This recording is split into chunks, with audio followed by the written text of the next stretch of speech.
भक्तों, हनुमान सिद्ध साधक चैनल में आप सभी लोगों का स्वागत है। आज इस सत्संग में हम जानेंगे कि रामायण और रामचरितमानस में क्या अंतर है और दोनों ही ग्रंथ प्रभु श्री राम के जीवन पर प्रकाश डालते हुए समाज में एक अच्छा उदाहरण प्रस्तुत करते हैं कि इस पृथ्वी में सभी लोगों को एक मर्यादा में रहकर अपना जीवन जीते हुए लोक कल्याण करना चाहिए। भक्तों, रामायण श्री ऋषि वाल्मीकि द्वारा त्रेता युग में संस्कृत भाषा में लिखी थी, जो प्रभु श्री राम के समकालीन थे, जबकि रामचरितमानस तुलसीदास जी ने अवधी भाषा में कलयुग में लिखी थी। रामायण लगभग 2400 साल पहले लिखा गया था, जबकि रामचरितमानस 450 साल पहले लिखा गया था। रामायण और रामचरितमानस का अर्थ। प्राप्त ज्ञान के अनुसार रामायण का अर्थ है राम का मंदिर या राम का घर या राम का मार्ग।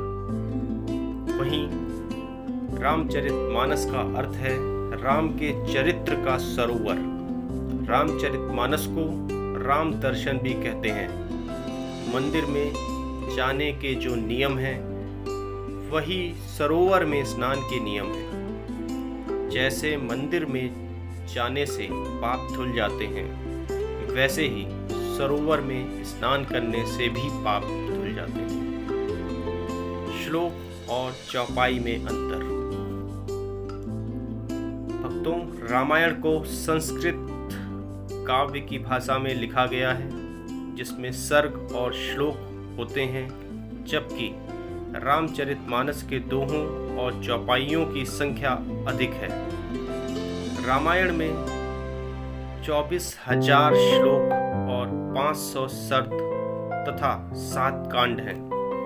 रामचरितमानस में श्लोक संख्या 27 है, चौपाई संख्या 4608 है, दोहा 1074 है और सोरठा संख्या 207 है तथा 86 संध हैं।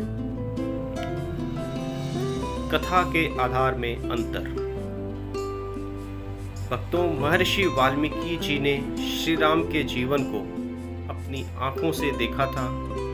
उनकी कथा का आधार खुद राम का जीवन ही था, जबकि तुलसीदास जी ने रामायण सहित अन्य कई चीजों को आधार बनाकर रामचरितमानस को लिखा था। ऐसा माना जाता है कि उनकी सहायता साक्षात हनुमान जी महाराज ने की थी। राम के चरित्र का अंतर। तो प्राप्त ज्ञान के अनुसार वाल्मीकि द्वारा रामायण में राम को एक साधारण लेकिन उत्तम पुरुष के रूप में चित्रित किया है, जबकि रामचरितमानस में पात्रों और घटनाओं का अलंकारिक चित्रण किया गया है। इस चित्रण में तुलसीदास जी ने हिंदी भाषा के अनुप्रास अलंकार, श्रृंगार, शांत और वीर रस का प्रयोग किया है। इसमें तुलसीदास जी ने भगवान राम के हर रूप का चित्रण किया गया है। रामचरितमानस में राम ही नहीं, रामायण के हर पात्र को महत्व दिया गया है। तुलसीदास जी ने राम के चरित्र को एक महानायक और महाशक्ति के रूप में चित्रित किया है। तो हम में से कई लोग ऐसे हैं जिनको रामायण और रामचरितमानस में क्या अंतर है नहीं पता था। इसलिए हनुमान सिद्ध साधक होने के नाते हम लोगों का कर्तव्य है कि जन जन तक ये वीडियो जाए, जिससे हमारी संस्कृति और धार्मिक ग्रंथों के बारे में हमें ज्ञान हो। इसी मंगल कामना के साथ आप सभी भक्तों को धन्यवाद कहता हूँ कि आपने इस सत्संग को देखा और सुना। जय सीताराम।